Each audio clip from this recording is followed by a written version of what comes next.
At 6:12, my mother emailed from an airport lounge. Megan and I took the $500,000. We're going to Hawaii. Enjoy being broke. I was in a Phoenix hotel minutes from the biggest presentation of my career, staring at a transfer alert that made my savings look gone. I didn't call. I didn't scream. I forwarded the email to my attorney, slipped my phone into my pocket, and entered the elevator. Hours later, my mother called, breathless and panicking. She demanded to know whose accounts they had touched. That was when I realized they had noticed the one thing I never warned them about. The kitchen was always quietest after midnight. That was when I usually sat at the counter with a mug of coffee going cold beside me, sorting bills into neat little stacks while the rest of the house slept.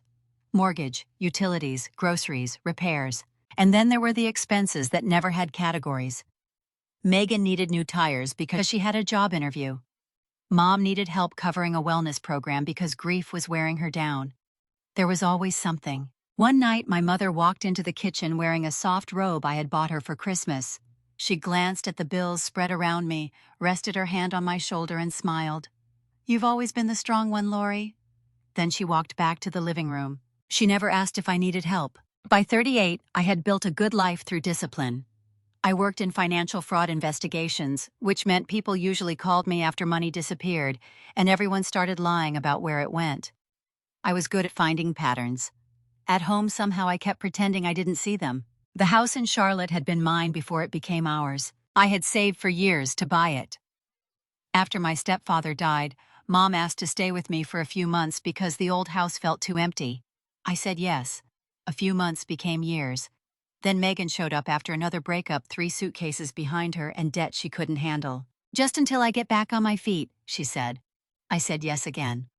Soon I was buying most of the groceries, covering repairs, paying the household bills, and rescuing Megan whenever her latest fresh start collapsed. At first they thanked me. Then they stopped. Mom began calling my savings our security. Megan joked that I was the responsible Bennett. Little by little, my generosity stopped being treated like generosity.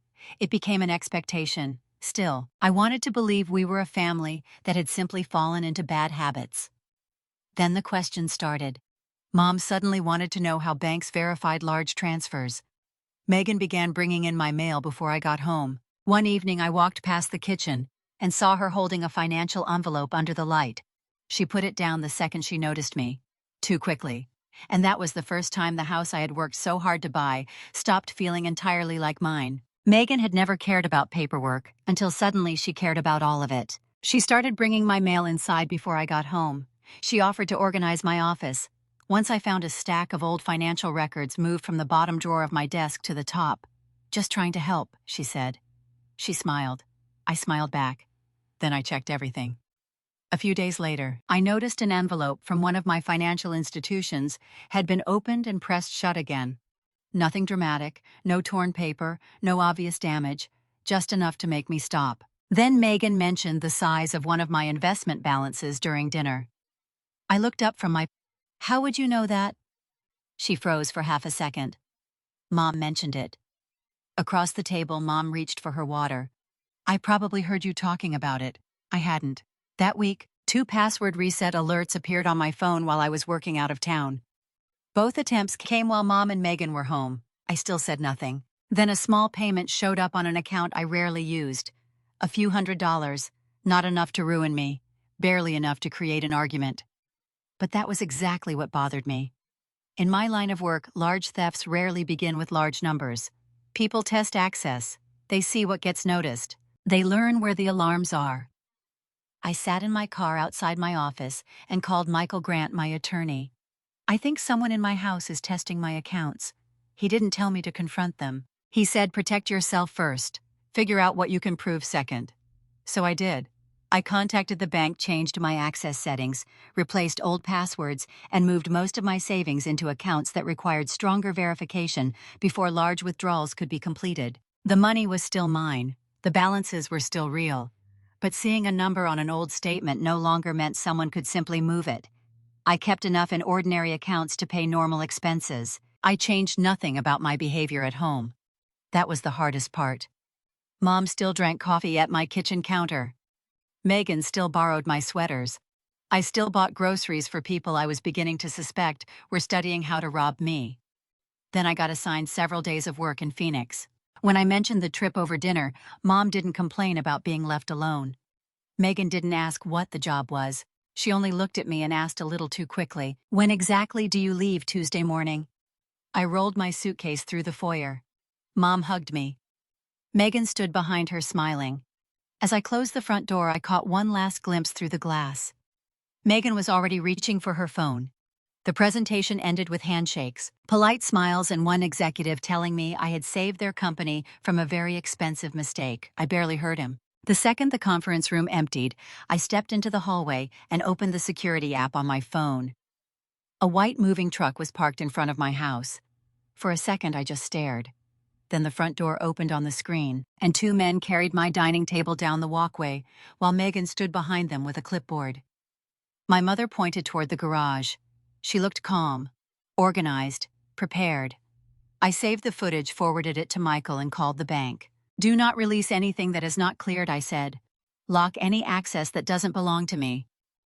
The fraud representative began reviewing the activity while I stood beside a hotel window overlooking Phoenix. The large transfer request was still under review. That was all she would confirm. A few smaller charges had already gone through. Travel, temporary housing, everyday spending. Enough to hurt. Not enough to explain the confidence in Mom's email. I finished the work I had flown there to do, booked the first reasonable flight back to Charlotte, and walked into my house late that night. The place sounded wrong. Without the furniture, every step echoed. The sofa was gone. The dining table was gone. Several pieces of jewelry were missing. But the things that stopped me were smaller. A framed photo from a family trip. A chipped mug Megan and I had painted years ago. A box of old cards I had kept since college. None of those things would have paid for Hawaii. They had taken them anyway. I found my office half emptied and one drawer hanging open. Under the desk was a yellow notepad page covered in Megan's handwriting. 3 headings: sell, take, leave. My life had been turned into inventory. Michael arrived the next morning with coffee and a legal pad. We worked through what I could prove. The bank records showed the large transfer request. The earlier password attempts were still there. So was the small test payment I had noticed before Phoenix. A neighbor's camera had captured my mother directing the movers. The moving company records matched the timing. Then Rachel, an attorney Michael trusted in Hawaii, confirmed that Mom and Megan had already put money toward temporary housing there. Some of the paperwork used my personal information without my permission. That part hit me harder than I expected. They had not planned to take my money and disappear. They had planned to keep using me after they left. By evening, the picture was clear enough, so the nearly $500,000 had not actually left my control. The withdrawal protections I had added were doing exactly what they were supposed to do. But I still did not know what Mom and Megan had been told on their end. Then I found older Hawaii housing notes in a storage box upstairs. They had been planning this for months. My phone started vibrating on the bare hardwood floor. Hawaii. Mom was calling. The phone buzzed against the hardwood again. I answered. Mom didn't say hello. "Lori, what did you do?" Megan was talking behind her fast and sharp. Then she grabbed the phone. Whose accounts were those? I actually laughed. Just once. Not because anything was funny. Because after everything they had done, they were angry that my money had refused to behave like it belonged to them. "They're mine," I said. "That's impossible," Megan snapped. "The transfer went through." "No. You submitted a request." Her breathing changed. I could hear Mom in the background asking what that meant. I stood in the center of my empty living room, staring at the pale rectangles on the floor where my furniture used to sit. "It means seeing a balance isn't the same as owning it." Mom took the phone back. Her voice softened immediately. "Sweetheart, nobody was trying to hurt you. This got out of hand." I looked at the missing spot where our family photo had been. "You emailed me to enjoy being broke." Silence on her end. Then, almost incredibly, she asked me to fix it. That was the moment I understood nothing had changed inside her. Even after trying to take nearly $500,000 from me, Mom still believed my job was to rescue her from the consequences. "I'm not fixing anything," I said. "Michael will contact you." I ended the call. 2 weeks later, Mom and Megan sat across from me in a downtown conference room for formal mediation.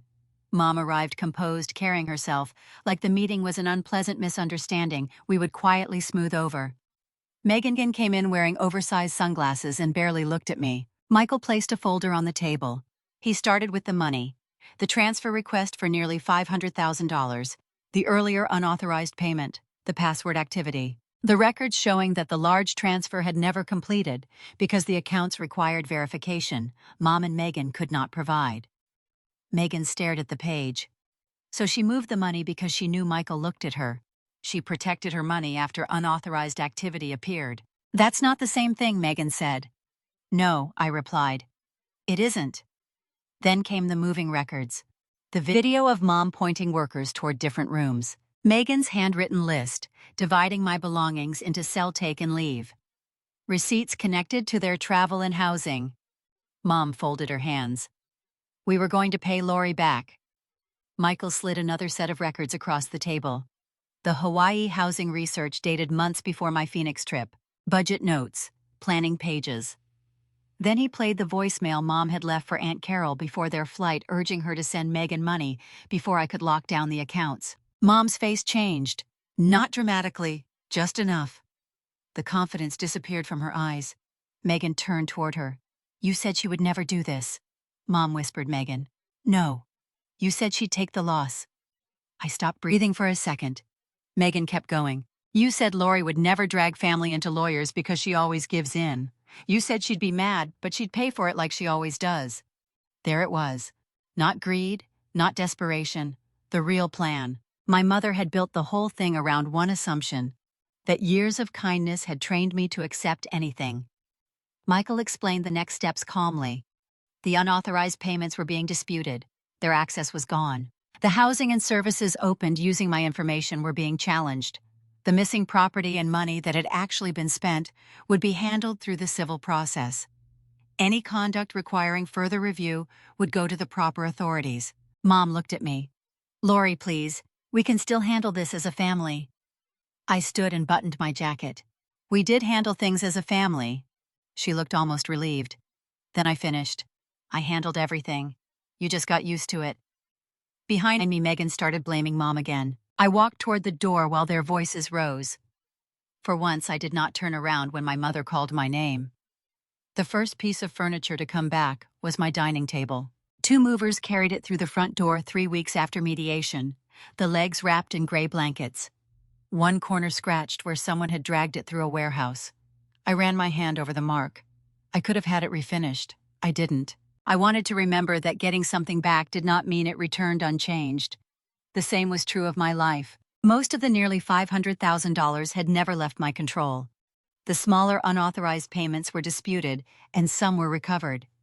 A few pieces of furniture were located before they could be resold. Others were gone. So were some of the photographs. The chipped mug never came back. Mom and Megan were no longer connected to anything financial in my name. No shared access. No emergency cards. No bills quietly covered because someone had called me crying. Anything involving the missing money or property went through Michael. Anything involving accounts or services opened using my information went through the institutions handling the disputes. For once, I was not the person cleaning up the mess privately. Mom hated that. She sent messages saying lawyers were making everything cold. Megan complained that she couldn't keep her plans in Hawaii alive without the money she had expected. I read that sentence twice. Expected. That word told me more than any apology could have. They had not lost some promised future. They had lost access to mine. The civil process moved forward. Money that could be traced was addressed. Property that could be recovered was returned. The rest became part of what they were required to answer for. I stopped asking what punishment would be enough. That question kept me tied to them. The better question was simpler. What did I need in order to feel safe in my own life again? I changed the routines of the house. I cleared Megan's old bedroom. The bed went first, then the dresser. I repainted the walls, brought in a wide desk, locked filing cabinets, and a reading chair beside the window. It became my home office, not a war room, not a shrine to revenge, just a room that belonged to me. Some relatives eventually stopped calling after pieces of the truth became impossible to ignore. A few apologized, others didn't. I stopped chasing them too. One evening, I sat at my new desk with a mug of coffee beside me. It was still hot. No one was calling from upstairs asking me to pay something. No one was waiting in the kitchen with another emergency. The air conditioner hummed softly through the house. My phone stayed dark for almost an hour. Then the screen lit up. One new email. From Mom. The subject line was empty. I opened Mom's email in the room that used to belong to Megan. She wrote that life had become difficult, that she missed me, that she wished we could go back to the way things were. I read that line twice. The way things were meant I paid. I fixed, I forgave, and everyone else called that family. I typed one sentence. You didn't lose me because I protected my money. You lost me when you decided my love gave you permission to take whatever you wanted. Then I closed the message. I had spent years thinking strength meant carrying more than everyone else. It doesn't. Sometimes strength is deciding what you will no longer carry. Being generous does not make your life public property. And setting a boundary is not cruelty just because someone benefited from you having none. If you've ever had someone mistake your kindness for permission, share your story in the comments. And subscribe so you don't miss the next one. I placed my phone face down beside my coffee. The screen went dark. The room stayed warm.